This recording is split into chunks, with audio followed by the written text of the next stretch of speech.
everybody, this is Dania, occupational therapist at My Whole Childhood Delhi. Today I'm here to share some activities you can do using a ball. I think this is something that is readily available at everybody's house who have kids.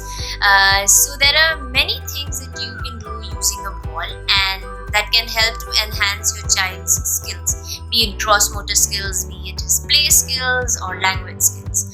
Now when children are very young, as young as 5-6 months old, what they would tend to do is they would try to reach for a ball or any object that is round.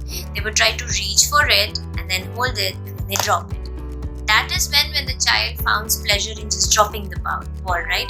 And what is your mother's first reaction on it? It fell down, maybe you want to catch it again. And then you give the ball again to the child and then the child would again pick it up and then they would be like, drop, right? So even the pick and drop, it enhances your language skills and your play skills. Now when your child has grown up, right? Maybe just think of a child who's 2 years old, 3 years old. The first thing that you can do with them is just rolling a ball, right? So when a child is rolling a ball, he's putting adequate pressure and using both the hands to release it. So that is a very good hand skill that a child learns as he grows, to release a ball by using both hands in synchronization and leaving. So rolling a ball, maybe if it is to a target, maybe it's to another person that is sitting opposite, is a very good activity. Now, after rolling, the other activity is throwing.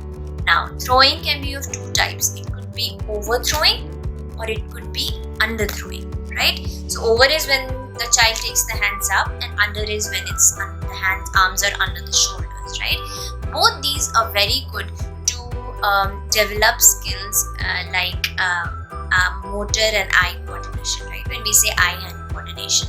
So the child is planning the movement and looking where the other person is there or where the target is kept, and then they are actually throwing it, right? So it's addition of visual skills and your motor skills. Now, coming next, similarly, it is for the underarm throwing as well. Besides that, moving to a higher functional skills where child would learn to dribble. So it's like drop and then the ball comes back and you hold it, right? So it's again a higher skill using the ball where the child can learn what pressure to throw so that the ball comes adequately back to the position of his hands and then hold it. So a higher skill of good bilateral coordination using both sides of the body, using both hands and then using them to catch. Now you can also make the activities very interesting. Now, for example, you can put a lot of empty bottles straight in a line and then give your child a ball to throw towards that, right? And now it can be, if you have a garden, if you have a terrace that where you can spill water, maybe you can fill those bottles with a little water and then give your child the ball to throw it, and the child gets happy to see this water spilling around. Another activity that you can do is, or maybe you can grade this activity is by giving a heavier ball. So also changing the weight of the ball is a very good idea. So there's a soft ball and there's a heavy ball, right? So a child learns the pressure regulation through these skills. How much pressure would he need to actually reach to a target?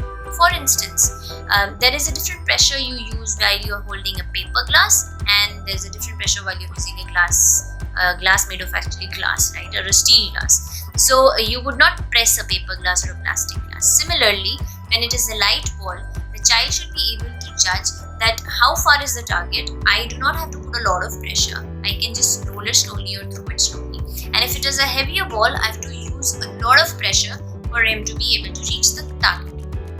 On the other hand, when we are giving the target, we can give it too high or too low. So for kids, we have basketballs. There's an adjustable, right? Those stands with a net.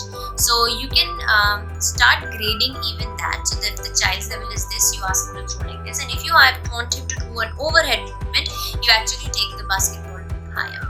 So make it challenging for your children, make it interesting for your children with all those activities you can think, and go ahead on using ball skills as essential play item at your homes.